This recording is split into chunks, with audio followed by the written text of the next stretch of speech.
Assalamualaikum warahmatullahi wabarakatuh. Alhamdulillah wassalatu wassalamu ala Rasulillah Muhammad ibn Abdullah. Asyhadu an la ilaha illallah wahdahu la syarika lah wa asyhadu anna Muhammadan abduhu wa rasuluh.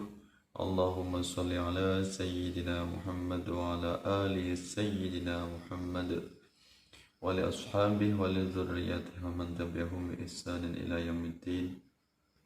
Allahumma salli ala Sayyidina Muhammadin al-Fatihi lima ulaq wal khatimi lima sabaq an-nasiril haqqi bil haqq wal hadi ila siratikal mustaqim wa ala alihi haqqa qadrihi wa miqdaril azim.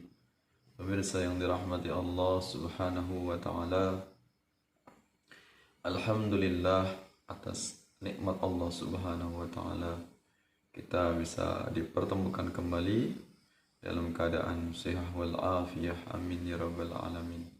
Dalam keadaan sehat lahir dan batin, selalu dalam keberkahan Allah Subhanahu wa taala.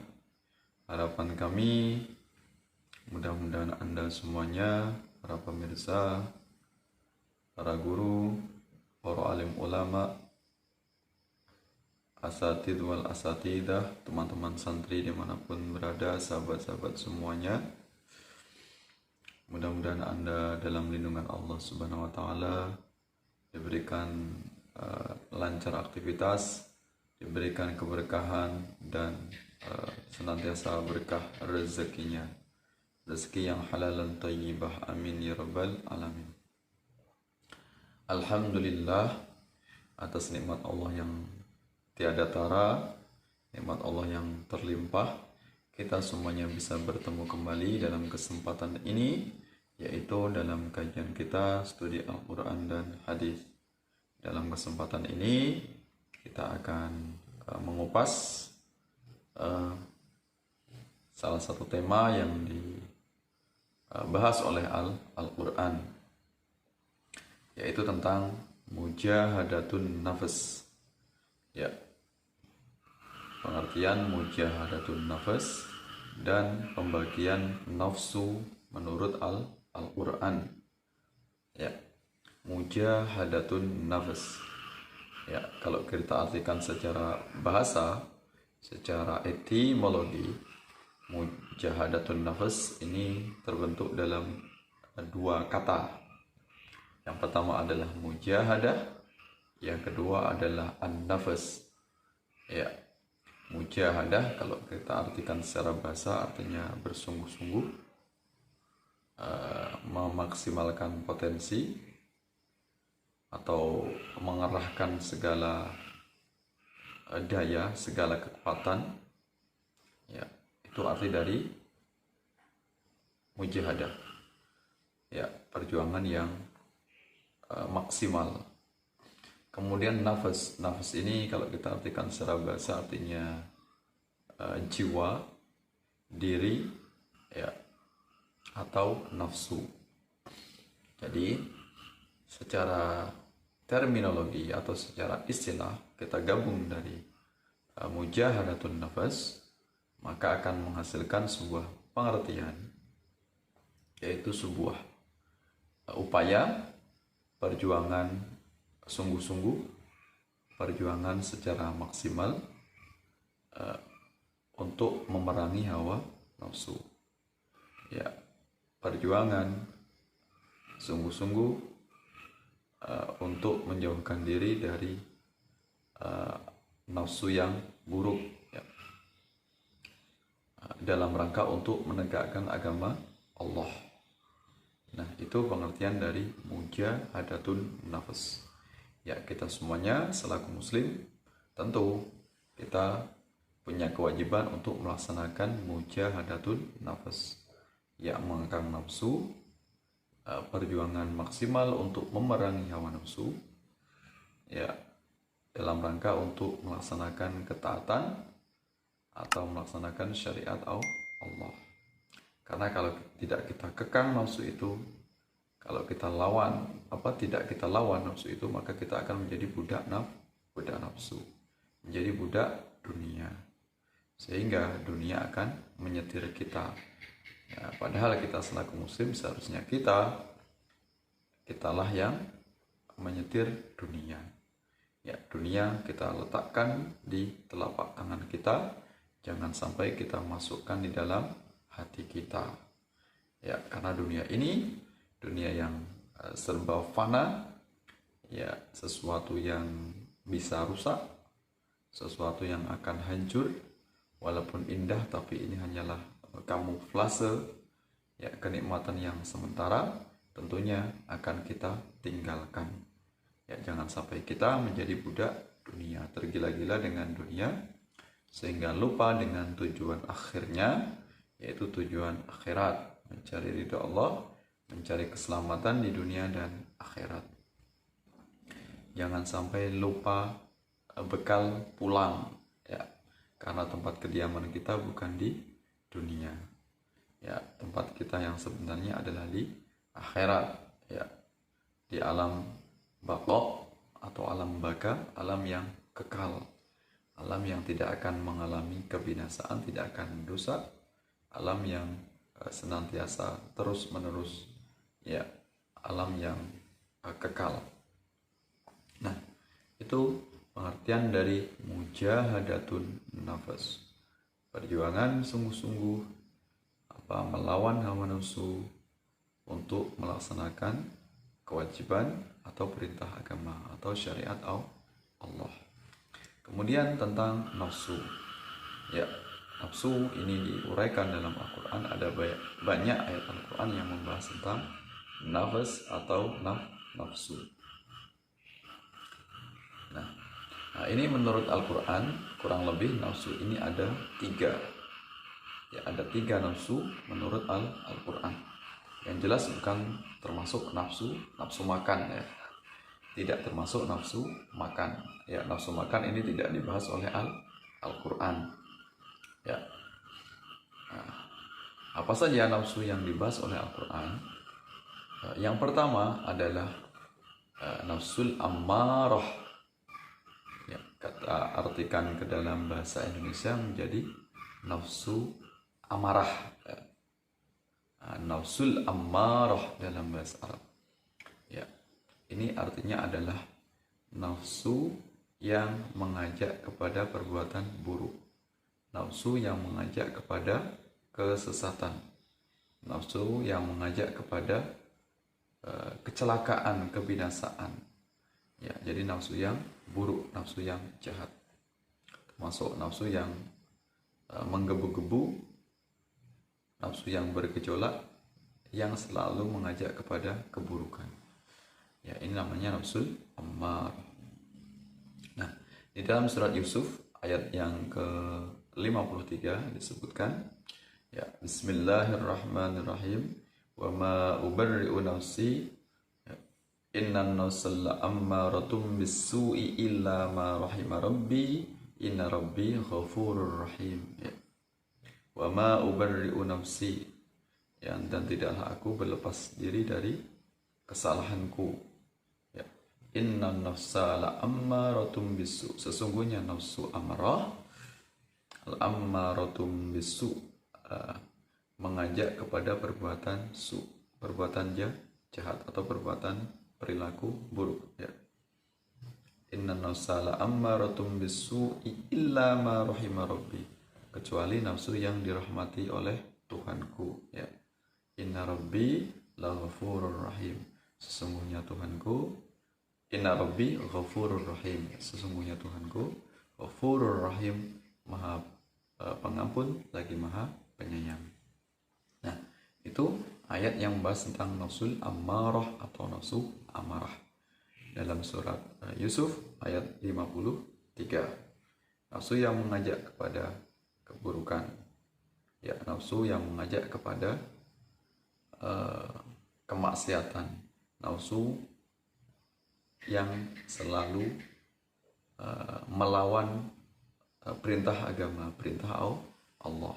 Ya, mudah-mudahan kita terlindungi dari nafsu yang demikian, ya, insyaallah. Ya, jangan sampai kita termasuk hamba Allah yang terkena oleh nafsu ini, ya, nafsu yang membangkang, nafsu yang tidak mau tunduk melaksanakan perintah Allah. Kemudian yang kedua disebut dengan an-nafsul lawwamah, ya.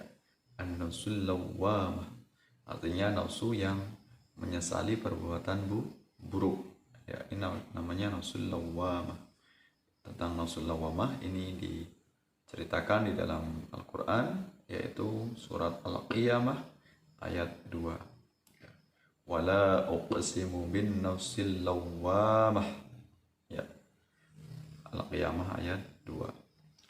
Wala uqsimu bin nafsil lawwamah, dan aku bersumpah bin nafsil lawwamah, dengan nafsu yang menyesali perbuatan buruk, ya. Nah, ini orang hamba Allah yang semacam ini, maka ini kembali kepada takdir atau qada dan qadarnya Allah, ya. Nafsu yang dia itu menyesali perbuatan buruk, insya Allah dengan penyesalan dia itu Allah akan menyelamatkannya. Allah akan memasukkannya ke dalam surga, ya. Nah, walaupun nafsu yang menyesali perbuatan buruk ini bukan nafsu yang jelas-jelas terang-terangan melawan perintah Allah, tapi tetap dia sadar dengan perbuatan buruknya, menyesal atas apa yang perbuatan buruk dilakukannya, maka mudah-mudahan kita juga tidak termasuk hamba Allah yang memiliki nafsu yang semacam ini, ya. Yang kita harapkan adalah nafsu yang ketiga, yaitu an-nafsul mutmainnah, ya. An-nafsul mutmainnah. Apa itu nafsul mutmainnah? Nafsu yang tenang, ya. Nafsu yang mengajak kepada perbuatan baik, nafsu yang mengajak kepada ketaatan pada Allah Subhanahu wa taala, nafsu yang senantiasa giat, semangat, istiqomah, ya, tangguh,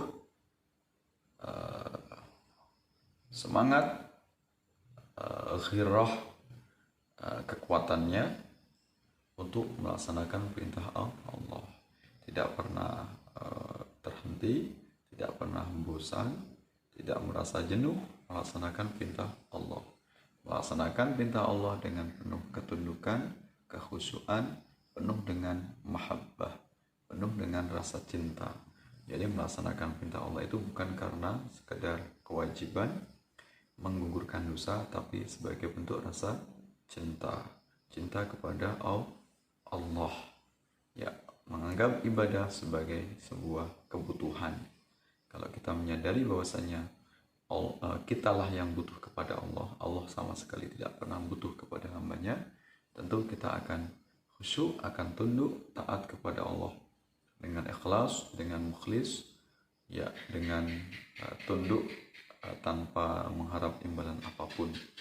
Jadi mengabdi kepada Allah, menyembah kepada Allah dengan rasa ikhlas, ya, tanpa mengharap imbalan apapun, semata-mata mencari ridha Allah Subhanahu wa taala. Ya, tentang nafsul mutmainnah ini dikisahkan atau diceritakan dalam Al-Qur'an surat Al-Fajr ayat 27 sampai 30. Ya. Ya ayyatuhan nafsul mutmainnah irji'i ila rabbiki radiyatan mardiyah fadkhuli fi ibadi wadkhuli jannati. Ya ayyatuhan nafsul mutmainnah, wahai nafsu atau jiwa yang tenang, jiwa yang tentram, ya, jiwa yang tunduk, ya. Irja'i ila rabbiki radiyatan mardiyah, kembalilah kepada Tuhanmu, ya, radiyatan mardiyah, penuh dengan ridho dan diridhoi, ya, penuh dengan ketundukan, penuh dengan kepasrahan secara totalitas, ya. Fadkhuli fi ibadi, ya, maka masuklah ke dalam golongan hambaku, wadkhuli jannati, dan masuklah ke dalam surgaku. Insyaallah kita termasuk hamba-hamba Allah yang memiliki nafsu yang semacam ini, nafsu yang tenang, nafsu yang tentram, nafsu yang selalu mengajak kepada ketaatan pada Allah Subhanahu wa taala. Bisikannya nafsu, bisikan-bisikan positif, bisikan-bisikan yang mengajak kita kepada semangat untuk melaksanakan perintah Allah. Ya, bukan nafsu yang pertama tadi, nafsu amarah, nafsu yang jahat, buruk, dan tidak termasuk juga nafsu yang kedua tadi, nafsu yang selalu menyesali atas perbuatan buruknya, sehingga sedikit sekali untuk melakukan perbuatan baik. Ya, maka kita setelahnya sebagai muslim untuk melakukan mujahadatun nafs, perjuangan yang luar biasa, perjuangan yang sungguh-sungguh, perjuangan yang pantang menyerah, pantang kendor, ya, perjuangan yang tidak pernah ada rasa lelah, ya, sampai kita di pintu surga insya Allah. Ya, berusaha ikhtiar dengan maksimal melaksanakan ketaatan kepada Allah, termasuk kita hindarkan segala sikap kita, perilaku kita, lisan, mulut kita, tangan kita, tubuh kita, raga kita, semuanya, niat hati kita, semuanya semata-mata mencari ridha Allah, ketaatan kepada Allah Subhanahu wa taala. Dalam hadis disebutkan hujibatin naru bisyahwat, ya, wa hujibatil jannatu bil makarihi. Ya, hujibatil naru bisyahwat, ya, neraka itu dikelilingi oleh syahwat dengan nafsu yang buruk, nafsu yang liar. Jadi kalau ingin masuk neraka, ya kita selalu memuaskan nafsu. Ya, kita menjadi budak nafsu, mengikuti, menuruti semua apa yang dibisikkan oleh nafsu. Ya, sebaliknya, hujibatil jannatu bil makari. Ya, surga itu selalu dikelilingi dengan makari, sesuatu yang tidak mengenakkan, sesuatu yang tidak menyenangkan, sesuatu yang menyulitkan. Sholat 5 waktu sesuatu yang tidak mudah untuk melaksanakannya, tanpa kesabaran, tanpa keistiqomahan, tanpa ketakwaan, tanpa keimanan. Walaupun dia mengaku muslim, tentu tidak semuanya umat muslim giat, semangat, ikhlas untuk melaksanakan kewajiban sholat 5 waktu. Walaupun tentu setiap muslim tahu bahwasanya sholat adalah rukun Islam yang nomor 2. Ya. Maka surga ini untuk mendapatkannya sesuatu yang sangat luar biasa. Maka orang-orang yang terpilih, orang yang jelas-jelas dia di dunia merasa lelah atau merasa kepayahan atau merasa terporsir seluruh energinya untuk beribadah kepada Allah, tidak pernah lelah untuk beribadah. Dia bukan hanya melaksanakan yang wajib-wajib saja, tapi termasuk melaksanakan amalan yang mendubah atau nafilah, ibadah-ibadah sunnah. Ini hamba yang luar biasa, hamba yang hatinya telah terpaut oleh akhirat, hatinya yang telah lepas dengan dunia. Sedikit pun dunia tidak pernah masuk di dalam hatinya. Dunia hanya dalam genggamannya, sehingga dia akan bisa mencampakkan dunia. Bukan dunia yang akhirnya mencampakkan dia menjadi makhluk yang hina. Ya, maka kita selaku muslim hidup di dunia ini untuk berhati-hati, waspada, jangan sampai kita tergila-gila dengan dunia sehingga lupa dengan akhirat. Ya, mudah-mudahan kita semuanya, keluarga kita, keturunan kita semuanya sampai akhir zaman selalu patuh melaksanakan perintah Allah Subhanahu wa taala. Kita semuanya mudah diberikan keistiqomahan, ketaatan, melaksanakan kewajiban, ya. Dan harapan kita semuanya nanti kita termasuk hamba Allah yang husnul khatimah, insyaallah. Amin ya rabbal alamin. Mohon maaf atas segala khilaf, segala kekurangannya, mudah-mudahan bermanfaat. Terima kasih Anda semuanya, para guru, ya, sahabat semuanya, para alim ulama yang kami muliakan sudah mendukung channel ini. Mudah-mudahan bermanfaat, berkah untuk kita semuanya. Wallahu muwaffiq ila aqwamit thoriq. Assalamualaikum warahmatullahi wabarakatuh.